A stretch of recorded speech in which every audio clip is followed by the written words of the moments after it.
One of the things that I was told a lot as a young barista was that Robusta coffee wasn't good enough to be specialty grade. We took a deep dive into why the specialty coffee industry carries so many biases around Robusta. This story brings us back to the late 1970s and early 1980s. At the time, East and West Germany were separate. East Germany faced a severe coffee crisis.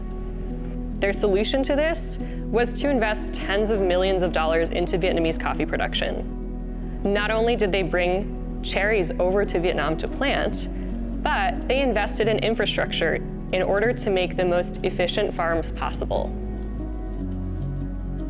Because East Germany folded before they ever saw the first crop of the coffee that they planted, Vietnam ended up with a surplus. And this kind of led to two really interesting things that are relevant to this story. First is that it increased Vietnamese coffee consumption. Strong local consumption led to a very short feedback loop between barista, coffee farmer, and consumer. Second, the Vietnamese government was highly incentivizing coffee farmers to export as much coffee as possible. This remained their focus for several years. As this was going on, bigger specialty coffee consuming markets were starting to emerge, like the US and Australia. Because at the time, the Vietnamese were focused on quantity, those larger markets wrote off Robusta coffee as a whole. It's time to revisit Robusta within the specialty industry. I think one of the areas we've missed on a lot is viewing Robusta as sort of like a lesser Arabica species. Robusta has its own taste balance. It has its own qualities that are sought after.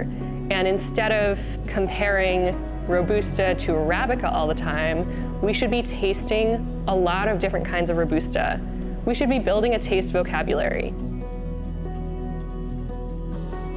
When coffee quality graders assess Robusta coffee, they're also assessing it on something called salt-acid balance.